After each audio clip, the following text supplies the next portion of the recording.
Picture this. You're seated at your favorite restaurant, surrounded by the clinking of glasses, the murmur of conversation, and the enticing aroma of perfectly cooked food.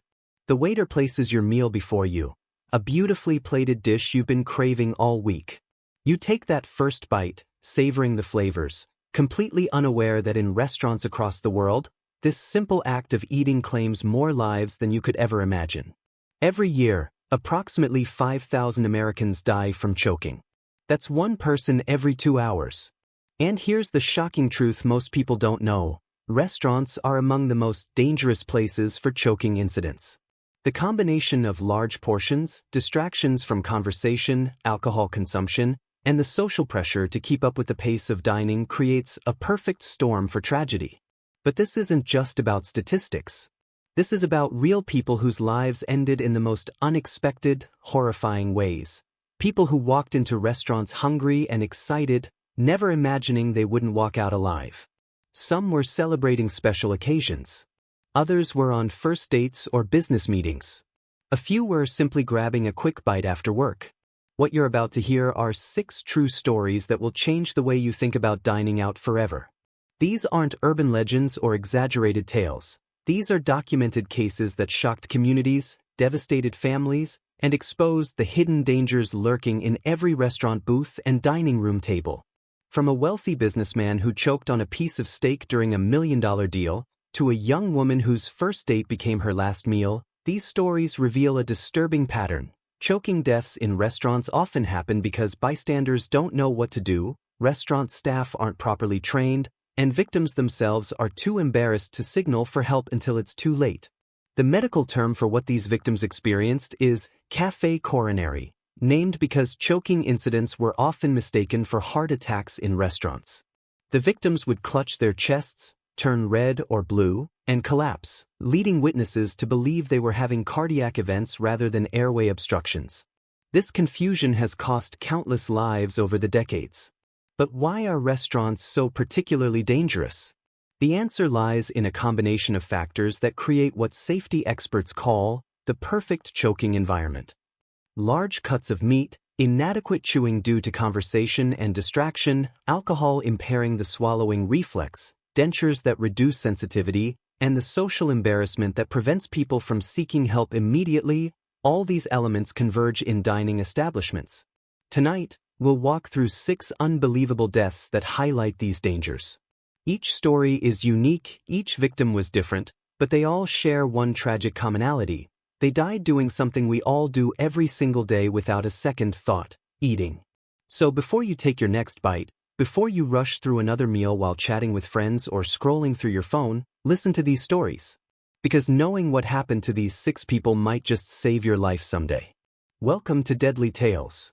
This is the story of how restaurants became unexpected graveyards, and why choking remains one of the most preventable yet persistent causes of accidental death in America. Michael Richardson was living the American dream. At 47 years old, he had built a commercial real estate empire worth over $20 million. On the evening of March 15, 2019, he walked into Morton's Steakhouse in Midtown Manhattan with confidence radiating from every step. He was about to close the biggest deal of his career, a partnership that would expand his business into 3 new states. Michael had specifically chosen Morton's for this meeting.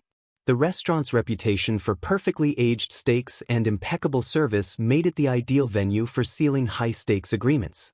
His potential partners, 2 investors from Chicago, were already seated when he arrived. The mood was celebratory. Champagne flowed freely as they discussed profit margins and expansion timelines. When the waiter arrived to take their orders, Michael didn't hesitate. He ordered the restaurant's signature 24-ounce porterhouse steak, cooked medium rare, just the way he always liked it. This was his victory meal, and he wanted to savor every moment of it. The conversation at the table was animated, punctuated by laughter and the occasional toast to future success. The steaks arrived perfectly prepared, a beautiful crust on the outside, pink and juicy in the center. Michael cut into his porterhouse with enthusiasm, the knife gliding through the tender meat. He was in the middle of explaining his 5-year growth projection when he took a particularly large bite of steak. He was excited, talking with his hands, emphasizing his points with animated gestures. What happened next unfolded in less than 3 minutes, but those minutes would be replayed in the minds of everyone present for the rest of their lives. Michael suddenly stopped mid-sentence.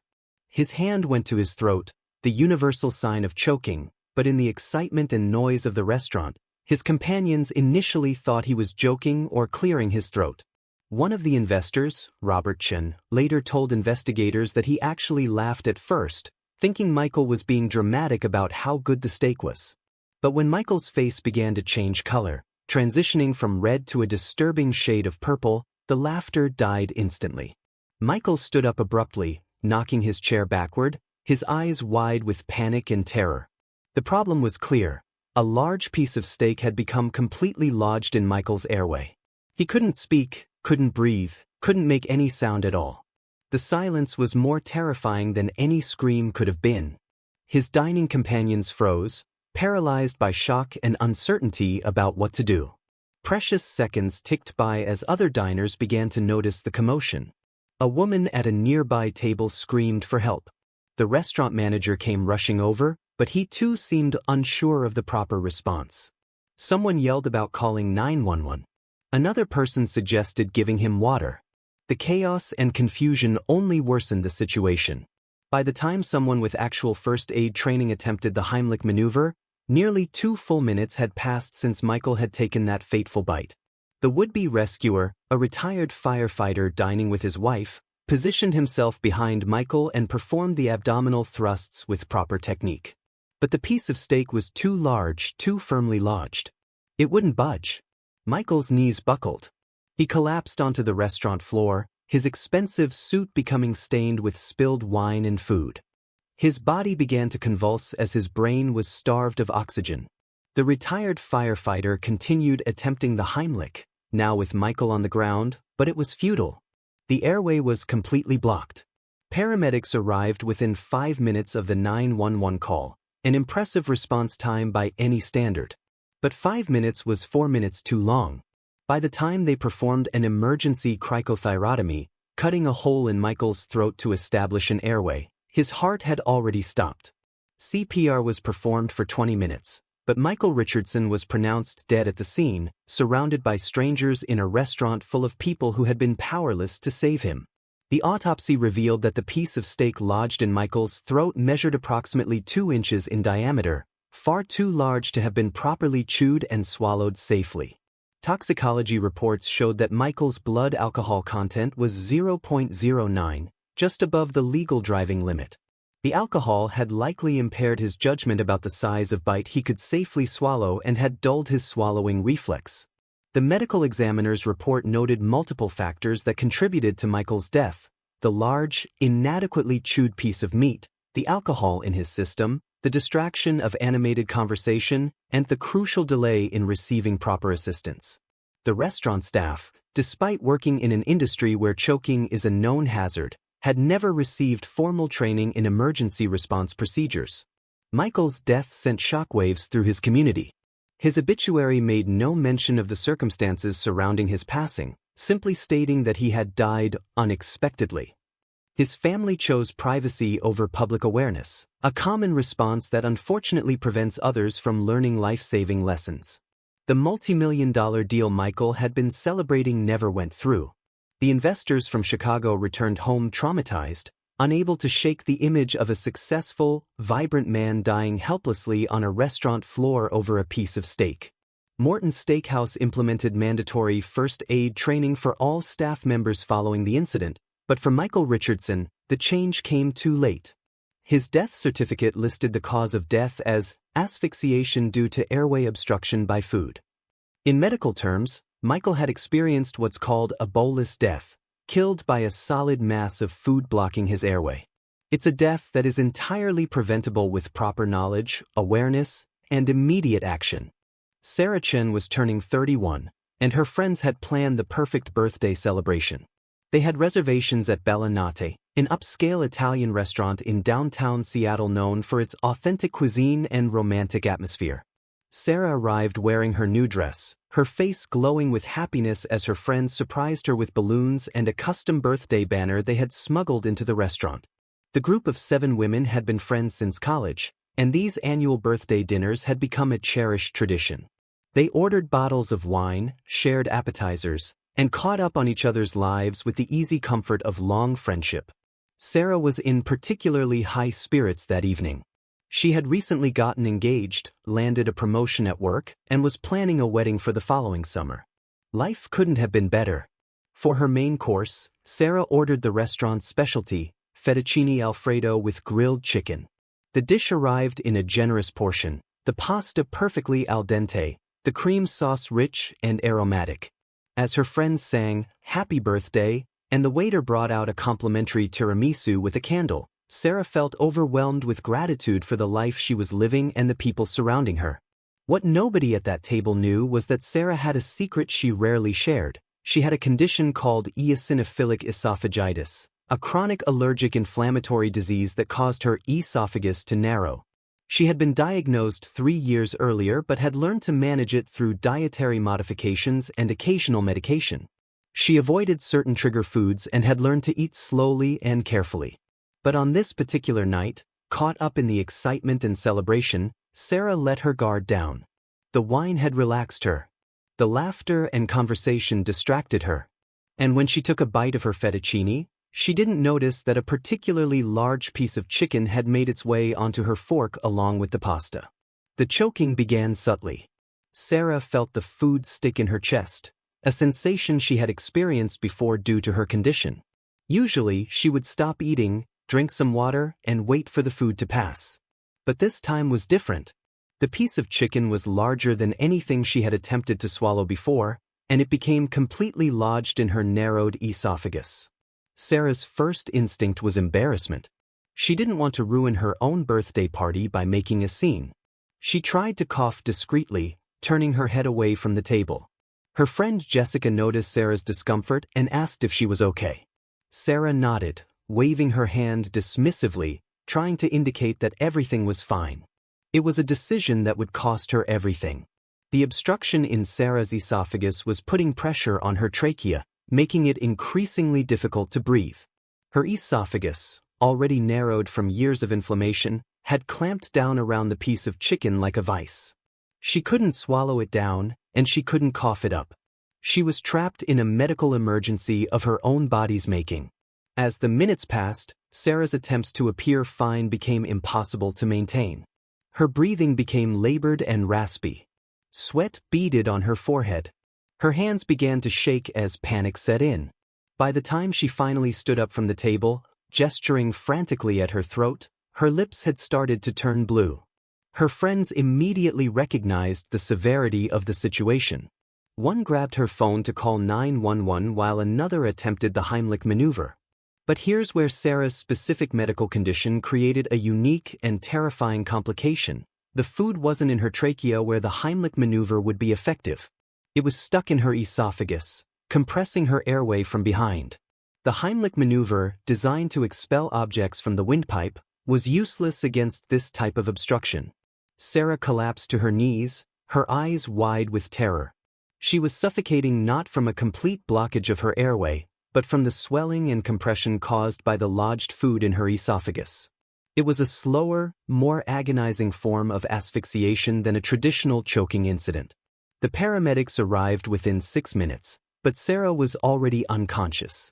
They attempted to intubate her, insert a breathing tube down her throat, but the swelling in her esophagus had become so severe that they couldn't advance the tube past the obstruction. They performed an emergency tracheotomy in the restaurant, cutting into her throat to establish an airway below the blockage. Sarah was rushed to Harborview Medical Center in critical condition. Surgeons worked for 3 hours to remove the piece of chicken lodged in her esophagus and repair the extensive damage caused by the swelling and the emergency procedures. But the time without adequate oxygen had taken its devastating toll. Sarah had suffered severe brain damage from prolonged hypoxia. She remained on life support for 4 days while her family and fiancé agonized over the decision they knew they would have to make. The neurological tests all showed the same devastating result. Sarah's brain activity was minimal and irreversible. Her condition, eosinophilic esophagitis, combined with the delayed recognition of her choking, had created a perfect storm of complications that modern medicine couldn't overcome. On the 5th day after her birthday celebration, Sarah's family made the heartbreaking decision to remove life support. She was declared dead at 3:47 p.m., surrounded by the same friends who had been celebrating with her just days earlier. The cause of death was listed as anoxic brain injury due to esophageal food impaction with secondary airway compromise. The tragedy of Sarah's death extended far beyond the loss of a vibrant young woman. Her fiancé, David, struggled with survivor's guilt and depression for years afterward. Her friends were traumatized, with several requiring therapy to process the horror of watching their friend die at what was supposed to be a joyful celebration. And her parents were left grappling with questions about whether more awareness of her condition, better emergency response, or different choices that night could have saved their daughter. 23-year-old Marcus Thompson had been working up the courage to ask Emma Rodriguez out for months. They worked in the same office building but for different companies, and their interactions had been limited to smiles in the elevator and brief conversations in the lobby coffee shop. When she finally said yes to his invitation for dinner, Marcus was elated. He spent days planning the perfect first date. He chose the Rustic Table, a trendy farm-to-table restaurant that had recently opened in Austin, Texas. The restaurant featured an open kitchen concept where diners could watch chefs prepare their meals, and the menu emphasized locally sourced ingredients and creative presentations. Marcus thought it would be impressive without being pretentious, the perfect balance for a first date. On the evening of July 22, 2021, Marcus arrived 15 minutes early, his palms sweating despite the restaurant's air conditioning. He had gotten a haircut, bought a new shirt, and rehearsed conversation topics in his head. When Emma walked in looking stunning in a summer dress, he felt his careful preparation evaporate into nervous excitement. The first hour of the date went better than Marcus could have hoped. The conversation flowed naturally, and Emma's laugh was even more beautiful than he had imagined. They discovered shared interests in hiking, classic movies, and a mutual love of terrible puns. Marcus felt the connection he had been hoping for, and Emma later told investigators that she had been genuinely enjoying herself, already thinking about a potential second date. For his entree, Marcus ordered the restaurant's signature dish, a Korean barbecue-style short rib served over rice with pickled vegetables. The meat had been slow-cooked for hours until it was fall-off-the-bone tender, or at least, that's what the menu promised. When the dish arrived, beautifully plated with garnishes and sauces artfully drizzled around the edge, Marcus was eager to impress Emma with his adventurous palate. The tragedy began with something as simple as nervousness. Marcus was so focused on maintaining eye contact with Emma, on appearing confident and engaged, that he wasn't paying attention to his food. He had been regaling her with a story about a disastrous camping trip, trying to make her laugh, when he took a large bite of the short rib without really looking at what was on his fork. What Marcus didn't realize was that while most of the meat had been cooked to perfect tenderness, there was a section near the bone that remained more resistant. This piece, about the size of a large grape, required more chewing than Marcus gave it. In his eagerness to continue his story and keep Emma entertained, he swallowed prematurely. The piece of meat lodged firmly in his throat. Marcus felt it immediately, a sudden pressure, a terrifying inability to draw breath. His eyes widened. The story he had been telling died mid-sentence. He brought his hand to his throat, the universal choking sign, but Emma misinterpreted his gesture as part of his storytelling, a dramatic flourish for comedic effect. Marcus tried to cough, but no sound came out. This is what's known as a silent choke, when the airway is so completely blocked that the victim can't produce any noise. It's particularly dangerous because bystanders often don't realize the severity of the situation until precious seconds or minutes have passed. Emma was still smiling, waiting for the punchline of Marcus's story, when she noticed the sheer terror in his eyes. His face had gone from its natural brown tone to a grayish pallor, and his lips were starting to turn blue. It was then that she realized something was desperately wrong. "Marcus? Are you okay?" she asked, her smile faltering. But Marcus couldn't respond. He stood up abruptly, knocking his water glass over. The sound of breaking glass finally drew the attention of nearby diners and restaurant staff. A waiter rushed over, immediately recognizing the signs of choking. He positioned himself behind Marcus and began performing the Heimlich maneuver, 5 sharp abdominal thrusts. But nothing happened. The meat remained lodged. The waiter tried again, with more force this time. Still nothing. Marcus's vision was beginning to tunnel. The edges of his sight grew dark as his brain was starved of oxygen. He could hear Emma screaming for someone to help, could feel hands on him trying to dislodge the obstruction, but it all seemed distant, muffled, as if he were underwater. The restaurant manager called 911 while the waiter continued desperately attempting the Heimlich maneuver. Other diners had stopped eating, watching in horror as the scene unfolded. Some were recording on their phones, a disturbing modern phenomenon where the instinct to document tragedy overrides the instinct to help. After what felt like an eternity but was actually less than 2 minutes, Marcus collapsed. His body went limp, falling forward onto the table, scattering dishes and food in every direction. The waiter and another patron gently lowered him to the floor and began CPR. Emma was screaming, crying, her hands shaking as she tried to comprehend what was happening. The paramedics performed an emergency cricothyrotomy, cutting into Marcus's throat to establish an airway. They extracted the piece of meat that had killed him, a chunk of short rib measuring approximately 1.5 inches long. It seemed impossibly small to have caused such catastrophic results, yet there it was, the instrument of death, no bigger than a large olive. Marcus was rushed to Del Seaton Medical Center with a pulse, but the prognosis was grim. He had been without oxygen for approximately 4 to 5 minutes before the emergency airway was established, long enough to cause significant brain damage. Doctors placed him in a medically induced coma and began therapeutic hypothermia to minimize neurological damage, but the scans showed extensive injury. Marcus's parents flew in from Louisiana that night, arriving at the hospital to find their son intubated and unresponsive. The doctors explained that while Marcus's heart was beating, the lack of oxygen had caused severe damage to his brain. They would need to wait several days to assess the full extent of the injury. 5 days after the choking incident, neurological tests confirmed what the doctors had feared. Marcus had suffered irreversible brain damage. He showed no signs of higher brain function. His parents faced the unbearable decision of whether to continue life support or let their son go. They chose to honor Marcus's wishes, expressed in an advance directive he had filled out during a workplace health fair. On July 29, 2021, exactly 1 week after his first date with Emma, Marcus Thompson was removed from life support. He died peacefully with his parents at his bedside. Robert and Patricia Morrison had been married for 45 years. To celebrate this milestone, their children had gifted them a dinner at Le Bernardin, one of the most prestigious seafood restaurants in New York City. The couple, both in their early 70s, had raised 4 children, built successful careers, and were now enjoying a comfortable retirement in Westchester County.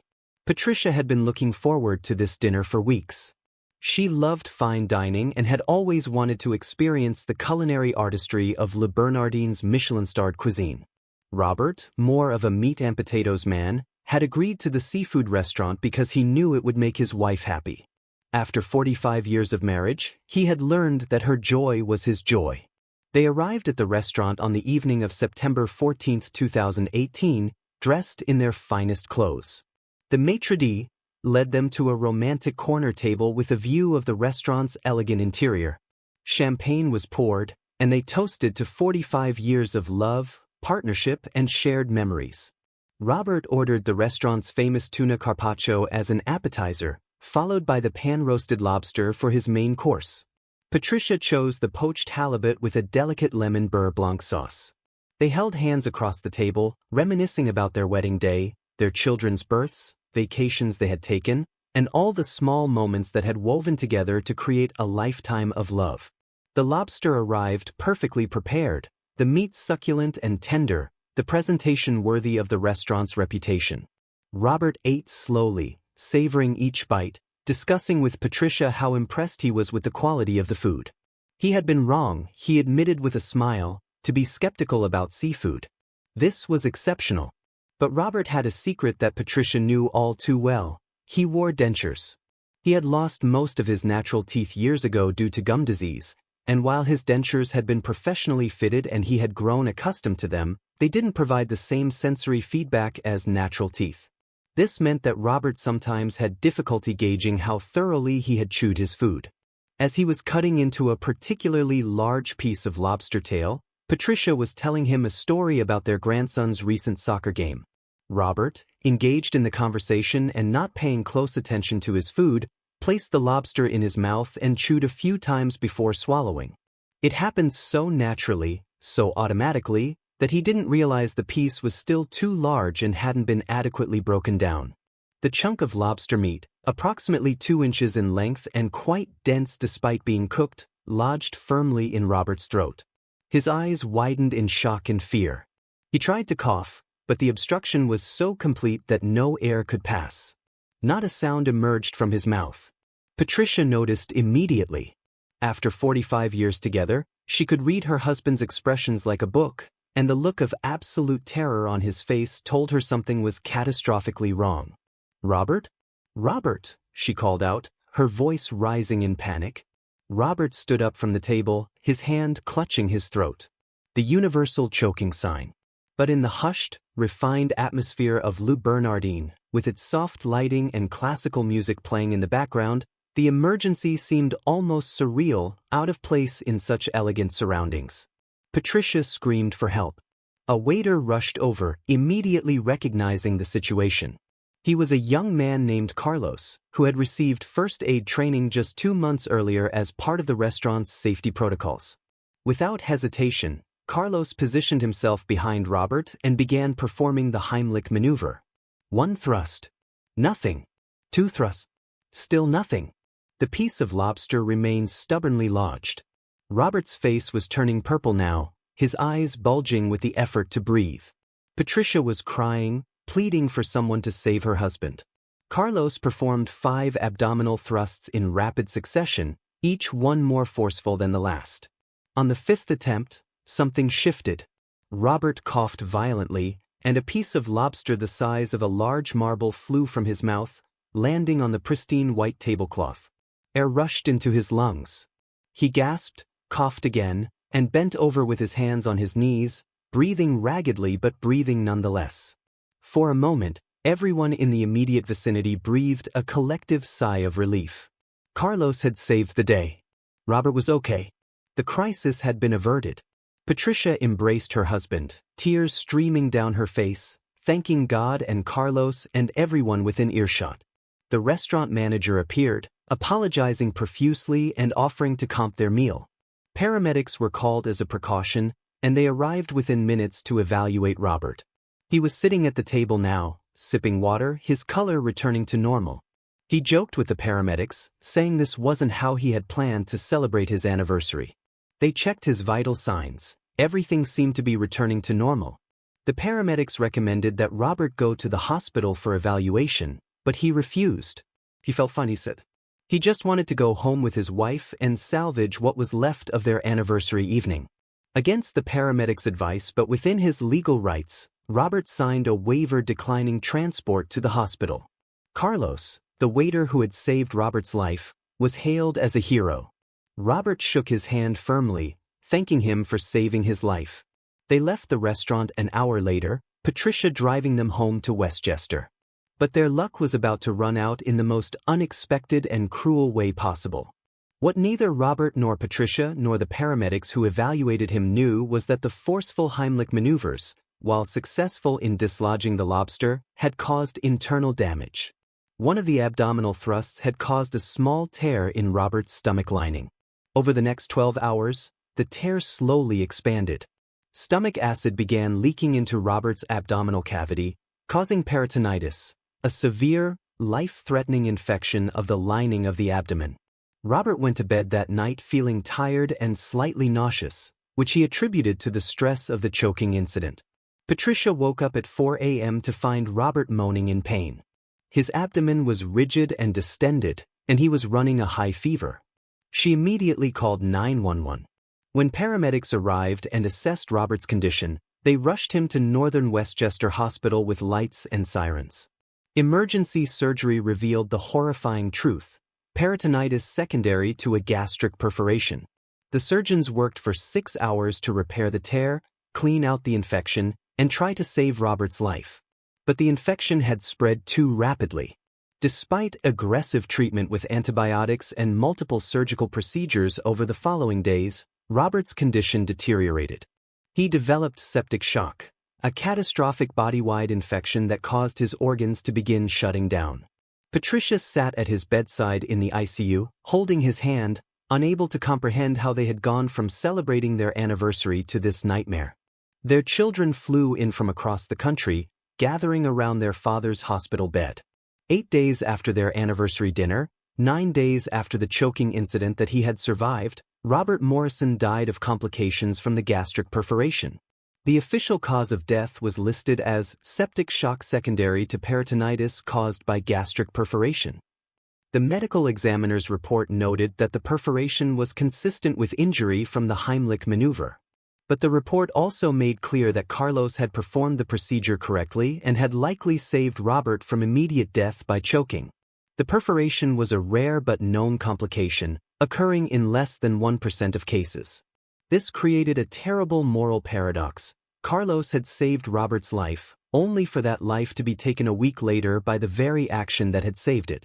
Carlos was devastated when he learned of Robert's death. Despite being told repeatedly that he had done everything correctly, he struggled with guilt and second-guessing. Patricia Morrison became a widow after 45 years of marriage, not from old age or illness, but from a piece of lobster at an anniversary dinner. She filed no lawsuit, understanding the terrible reality. Her husband had choked, the waiter had saved him, and then a rare complication had killed him. No one was at fault, yet everyone was left with scars. Denise Washington was a 38-year-old single mother of 3 who worked 2 jobs to provide for her children.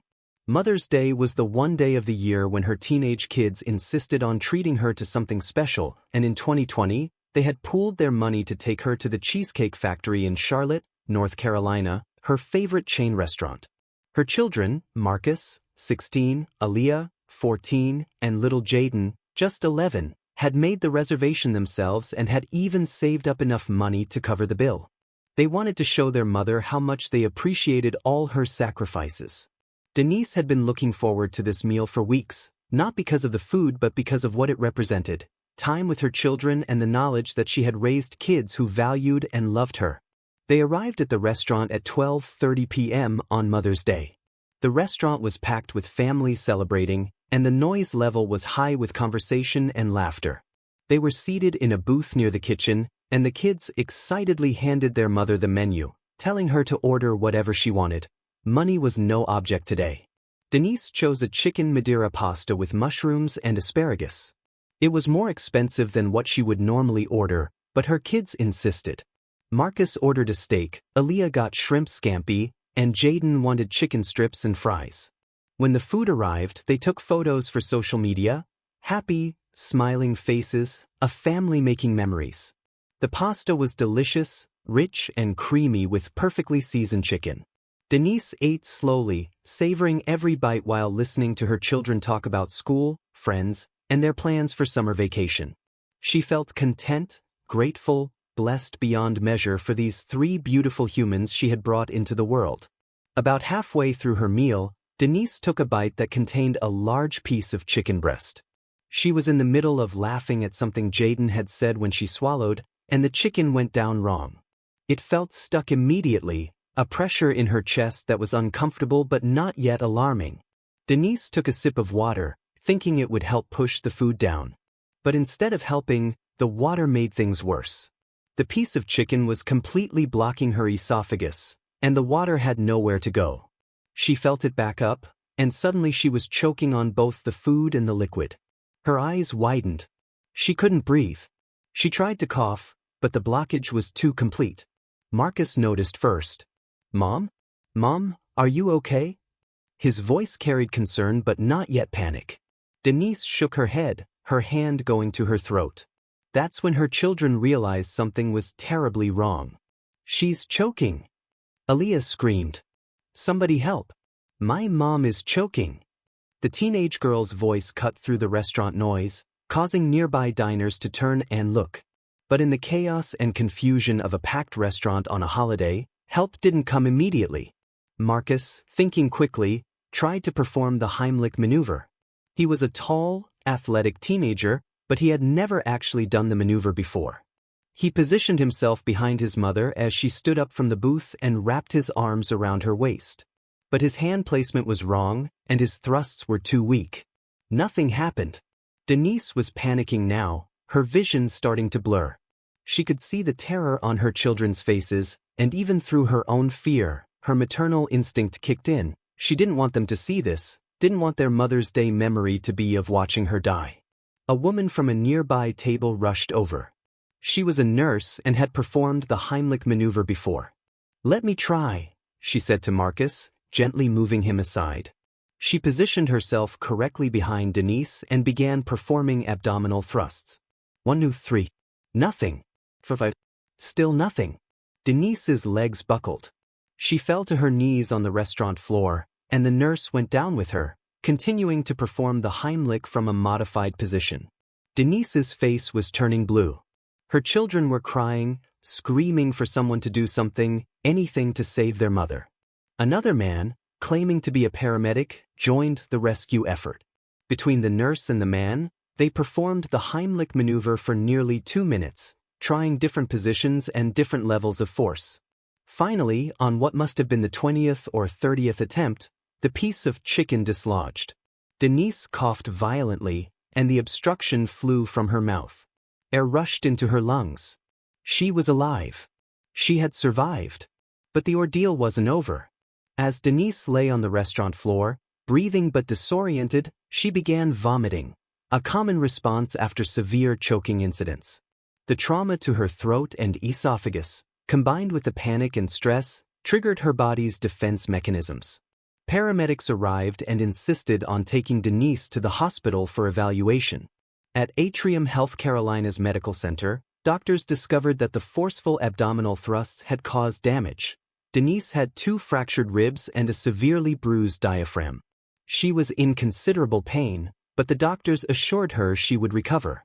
They kept her overnight for observation, administering pain medication and monitoring her breathing. Her children never left her side. They slept in chairs in her hospital room, their Mother's Day celebration transformed into a vigil. Marcus blamed himself for not knowing how to perform the Heimlich maneuver correctly. Aaliyah couldn't stop crying. And young Jaden was so traumatized that he couldn't speak for hours. But 3 weeks after the choking incident, after she had been released from the hospital and was recovering at home, Denise developed severe abdominal pain. She initially attributed it to her fractured ribs, which were still healing.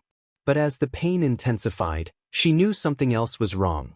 She drove herself to the emergency room at 2 a.m., not wanting to wake her children. The ER doctors performed a CT scan that revealed a horrifying discovery. Denise had developed a splenic laceration, a tear in her spleen, that had gone undetected during her initial hospitalization. The injury had been slowly bleeding into her abdomen for 3 weeks, and she had now developed a life-threatening hemorrhage. Denise was rushed into emergency surgery. The surgeon later explained that the splenic laceration had likely been caused by the forceful and repeated Heimlich maneuvers performed at the restaurant. The surgery successfully removed her damaged spleen, and Denise survived. But she spent another week in the hospital recovering from major abdominal surgery. The medical bills were catastrophic. Despite having health insurance through one of her jobs, Denise faced tens of thousands of dollars in out-of-pocket expenses. The irony was cruel. A Mother's Day meal that her children had saved to give her had resulted in medical debt that would take her years to pay off. Antonio Ruiz was a 52-year-old high school teacher from Barcelona, Spain, who had saved for 5 years to take his dream vacation to Las Vegas. He had always been fascinated by American culture, and Las Vegas represented everything that was exciting, excessive, and uniquely American. He arrived in Nevada in March 2022 with a detailed itinerary of shows to see, casinos to visit, and restaurants to try. On his 3rd evening in the city, Antonio made a reservation at Gordon Ramsay's steak at Paris, Las Vegas. He was a huge fan of Ramsay's cooking shows and considered dining at one of the celebrity chef's restaurants to be the culinary highlight of his trip. He arrived alone, which didn't bother him, Antonio was comfortable with his own company and enjoyed the freedom of solo travel. The restaurant's atmosphere was everything Antonio had hoped for, elegant but not stuffy, with excellent service and a menu that showcased high-quality cuts of beef. As someone who rarely ate expensive steaks back home in Spain, this was a splurge, a once-in-a-lifetime indulgence.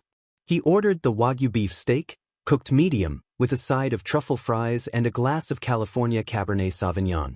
When the steak arrived, it was magnificent, marbled with fat, seared to perfection, and so tender that the knife glided through it like butter. Antonio savored the first few bites, taking photos to send to his family back in Barcelona. He posted one on Instagram with the caption, "Living the American Dream."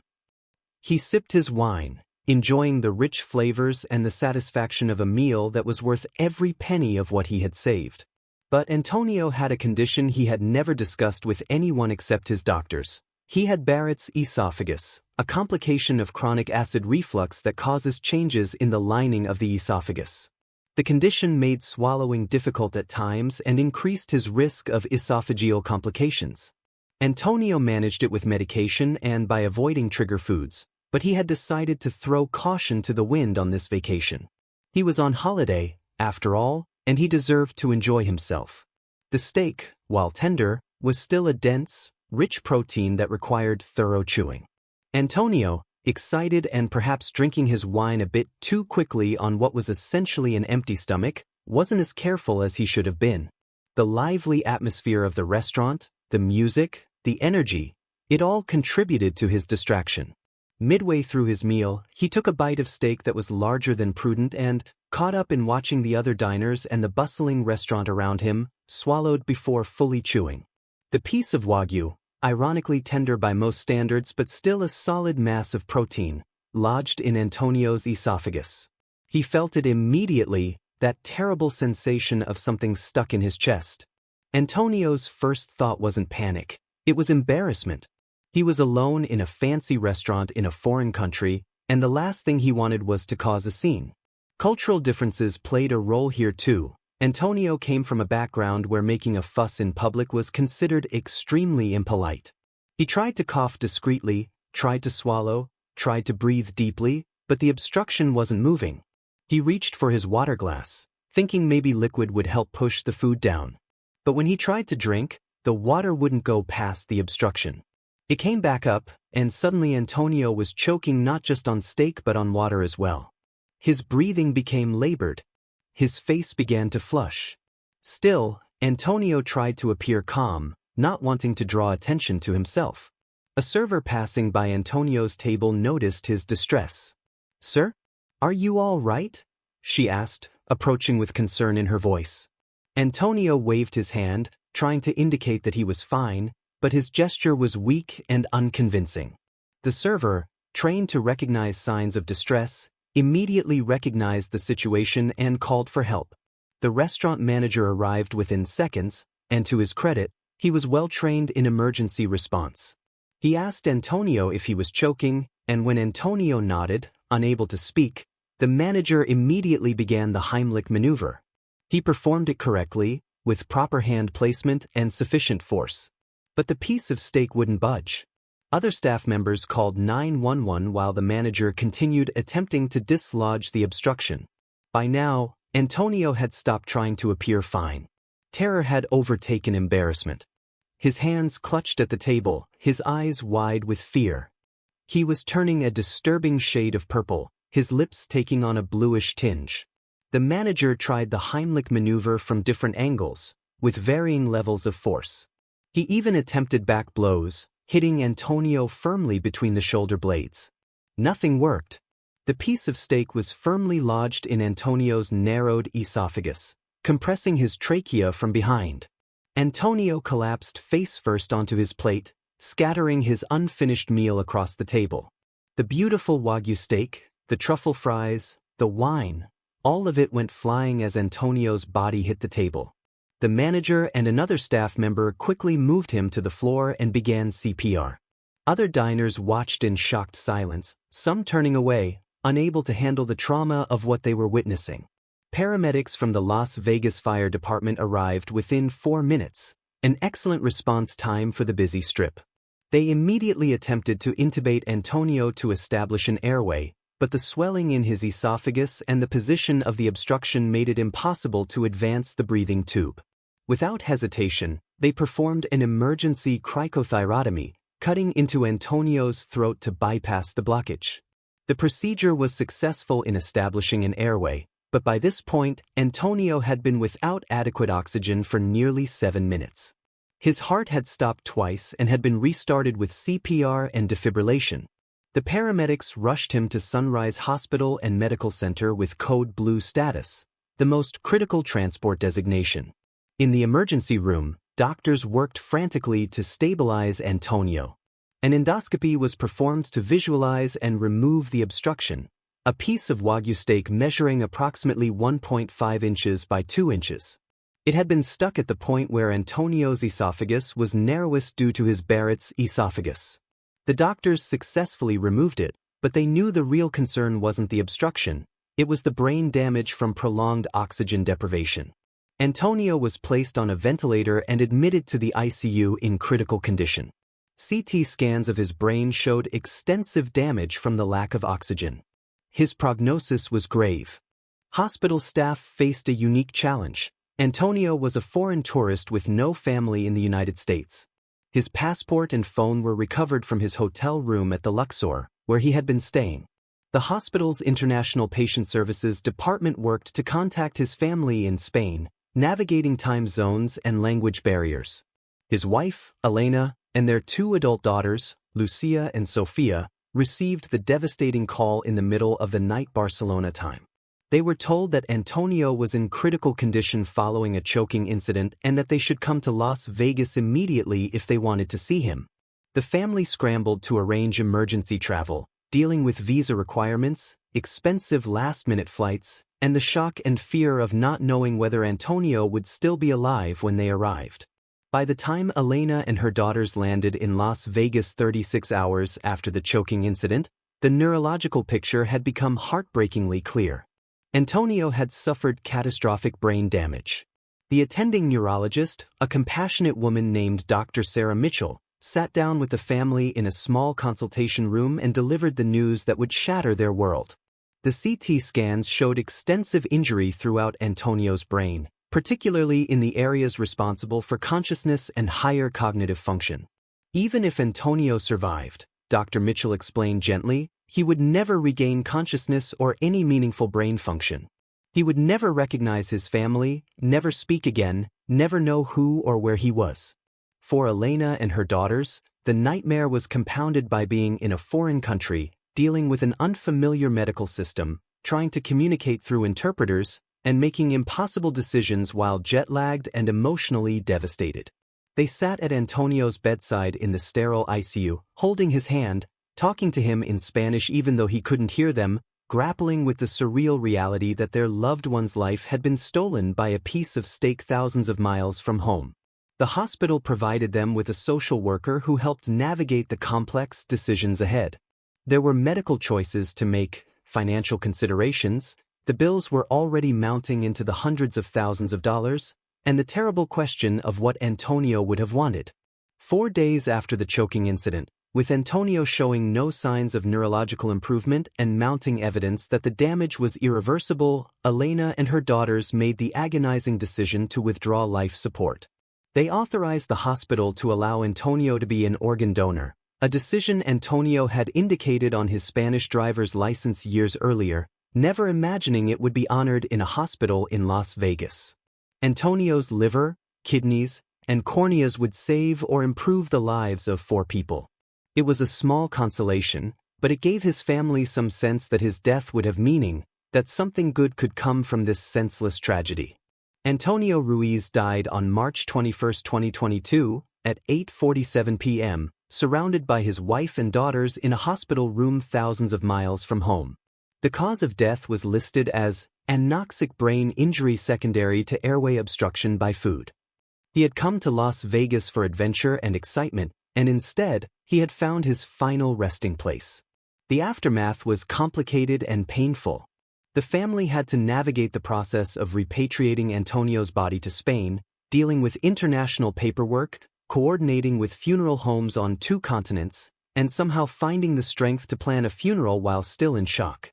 The financial burden was enormous. Between the medical bills, the emergency flights, the extended hotel stay, and the cost of sending Antonio's body home, the family faced financial ruin. A GoFundMe campaign started by Antonio's colleagues in Barcelona helped offset some of the costs, but the emotional toll was beyond calculation. Elena returned to their apartment in Barcelona to find Antonio's suitcase, packed for his trip, still sitting in the hallway where he had left it. His toothbrush was in the bathroom. His reading glasses were on the nightstand. The life he had left behind was frozen in time, waiting for a man who would never return. His students at the high school where he taught were devastated. Many of them had been following his Vegas adventure on social media, seeing his posts about the shows he attended, the sites he visited, the excitement in his messages. The last post on his Instagram account was the photo of the Wagyu steak, posted just minutes before he started choking. "Living the American dream." The caption read. The tragic irony was unbearable. Antonio's funeral in Barcelona was attended by hundreds of people, family, friends, colleagues, former students, and community members who had been touched by his kindness and passion for teaching. The service was conducted in Spanish and Catalan, and many attendees spoke about the cruel injustice of a life cut short in such a senseless way. But perhaps the most haunting aspect of Antonio's death was how it highlighted the particular vulnerability of solo travelers in medical emergencies.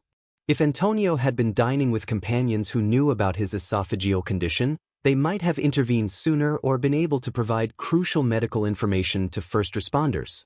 If he hadn't been alone in a foreign country, he might have been less embarrassed to signal for help immediately. If he had been at home in Barcelona instead of Las Vegas, his family could have been by his side within minutes instead of days. Antonio Ruiz's dream vacation became a cautionary tale about the hidden dangers that can lurk in even the most ordinary moments. He had saved for years, planned meticulously, and embarked on the trip of a lifetime. And in the end, a single bite of food in a restaurant took everything away. The emotional scars were even deeper. Denise developed severe anxiety around eating.